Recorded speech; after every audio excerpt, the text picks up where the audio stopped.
আসসালামু আলাইকুম ষষ্ঠ শ্রেণীর সুপ্রিয় শিক্ষার্থীবৃন্দ, আশা করছি তোমরা সকলে ভালো আছো। গত পর্ব পর্যন্ত আমি তোমাদের সাথে তোমাদের 10 পৃষ্ঠা পর্যন্ত আলোচনা করেছি। আজকে থেকে আলোচনা করব তোমাদের বিজ্ঞান বইয়ের দ্বিতীয় অধ্যায় থেকে জীবজগৎ। এই অধ্যায়ের সবগুলো কাজের সমাধান আমরা করব। এর সাথে সাথে যতগুলো অনুশীলন প্রশ্ন রয়েছে এইগুলোর সমাধান আমরা দেখব কাজগুলোর, এবং যে অনুশীলন রয়েছে সেই অনুশীলনগুলোর সমাধানও আমরা ধারাবাহিকভাবে দেখব। চলো শুরু করি। আমাদের চারদিকে ছড়িয়ে ছিটিয়ে রয়েছে বিভিন্ন বস্তু। এদের কারো জীবন আছে, আবার কারো নেই। চেয়ার, টেবিল, হাঁড়ি, পাতিল, ইট, লোহা কেমন বস্তু? আবার আম, জাম, কাঁঠাল, শাপলা, ইলিশ, কই, রুই, গরু, হরিণ এরাই বা কি? যাদের মধ্যে জীবন নেই তারা জড়, আর যাদের মধ্যে জীবন আছে তারা জীব। তাহলে আমরা এখান থেকে দুইটি জানতে পারলাম। এটা তোমরা সুন্দর করে তোমাদের বইয়ে আন্ডারলাইন করে নিবে। যাদের জীবন নেই তারা হলো জড় বস্তু, এবং যাদের জীবন আছে তারা হলো জীব। প্রকৃতিতে বিভিন্ন রকমের জীব আছে, যেমন উদ্ভিদ, মানুষ, গরু, ছাগল, মাছ, পাখি ইত্যাদি। মানে কিছু বৈশিষ্ট্য পাওয়া যায়। পানির শেওলা বা ব্যাঙের ছাতাও জীব। অ্যামিবা, ব্যাকটেরিয়া অতি ক্ষুদ্র জীব। তাহলে আমরা কিছু ক্ষুদ্র জীব এবং কিছু পানিতে থাকা জীবের উদাহরণ এখানে পেলাম। সেগুলো তোমরা তোমাদের বইয়ে সুন্দর করে আন্ডারলাইন করে রাখবে। এই সকল জীব নিয়ে জীবজগৎ গঠিত হয়। আমরা এই পাঠে জীবের প্রধান বৈশিষ্ট্য নিয়ে আলোচনা করব। গাছপালা, গরু, ছাগল, মাছ, পোকামাকড়, ব্যাঙের ছাতা, ব্যাকটেরিয়া ইত্যাদি সবই জীব। তাহলে কিছু জীবের উদাহরণ আমরা এখানে দেখতে পাচ্ছি। এদের জীবন আছে। ইট, পাথর, পানি, বায়ু, থালাবাটি ইত্যাদি বস্তুর জীবন নেই, তাই এরা জড়। জীবের প্রধান বৈশিষ্ট্য, এই বৈশিষ্ট্যগুলো ভালো করে দেখবে এবং পড়ে ফেলবে। এগুলো সৃজনশীল লিখতে তোমাদের কাজে লাগবে। তাহলে জীবের আমরা কিছু প্রধান বৈশিষ্ট্য যদি দেখে নিই। প্রথমে আছে চলন। জীব নিজের ইচ্ছায় নড়াচড়া করতে পারে।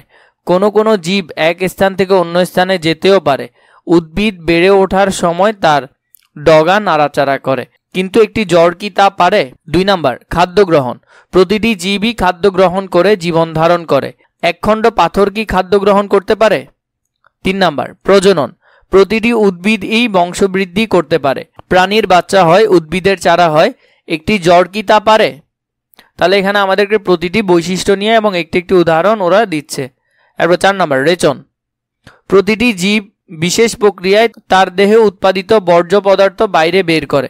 এই যে আমরা যে পদার্থ বাইরে বের করি এটাকে বলে রেচন পদার্থ। এই প্রক্রিয়ায় রেচন। মূত্র ও কার্বন ডাই অক্সাইড ত্যাগ এক ধরনের রেচন প্রক্রিয়া। তাহলে আমাদের মল মূত্র যেগুলো আছে ও কার্বন ডাই অক্সাইড যেগুলো আমরা বের করে ফেলতেছি, এগুলো আমাদের জন্য এক ধরনের রেচন পদার্থ।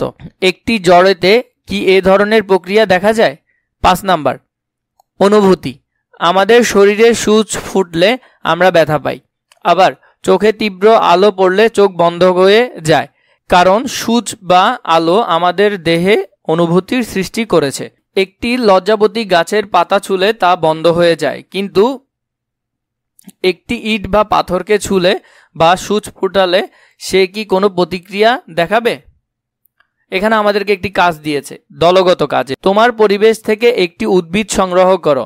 এর মধ্যে জীবের কি কি বৈশিষ্ট্য আছে তা পোস্টার কাগজে লিখে এবং বোর্ডে প্রদর্শন করো। চলো আমরা এটার সমাধান দেখে নিই। কাজে আমাদেরকে কি করতে হবে? দেখো, আমাদেরকে কি করতে হবে? আমাদের আশেপাশে থেকে কোনো একটা উদ্ভিদ সংগ্রহ করতে হবে এবং তার মধ্যে জীবের কি কি বৈশিষ্ট্য আছে সেগুলো আমরা লিখবো। সমাধান আমরা দেখি।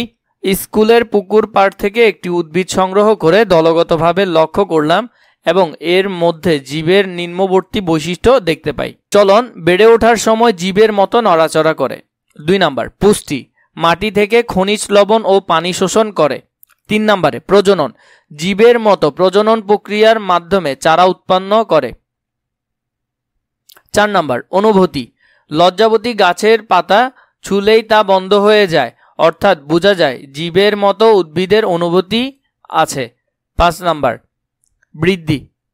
চারা থেকে ধীরে ধীরে বৃদ্ধি পেয়ে বড় গাছে পরিণত হয়। 6 নাম্বার, অভিযোজন। পরিবেশে অবস্থিত বিভিন্ন উপাদানের সাথে খাপ খাইয়ে টিকে থাকে। এরপর আমরা যদি বইয়ে 6 নাম্বার দেখি, শ্বাস প্রশ্বাস।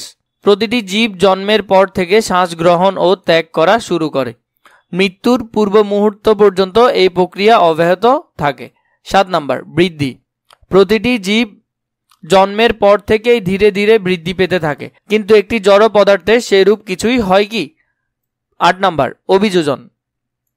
একটি জীব পরিবেশের সাথে নিজেকে খাপ খাওয়াতে বা মানিয়ে নিতে পারে। এরপর আমাদেরকে আরেকটি দলগত কাজ দিয়েছে, গরু, ছাগল, মাছ, পোকামাকড়, ব্যাঙ, ছাতা, পিঁপড়া, আম, জাম, কাঁঠাল, সরিষা, মরিচ, গাছের চারা, ইট, পাথর, পানি, থালাবাটি ইত্যাদি সংগ্রহ করে আনো।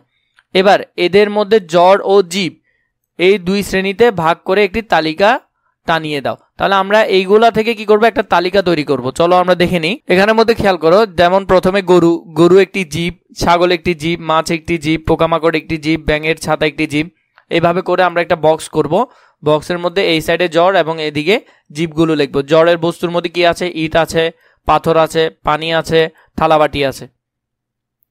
জীবের মধ্যে কি আছে, গরু, ছাগল, মাছ, পোকামাকড়, ব্যাকটেরিয়া, পিঁপড়া, ব্যাঙের ছাতা, আম, জাম, কাঁঠাল, সরিষা, মরিচ ও গাছের চারা। এগুলো সবগুলোই কি জীবের উদাহরণ।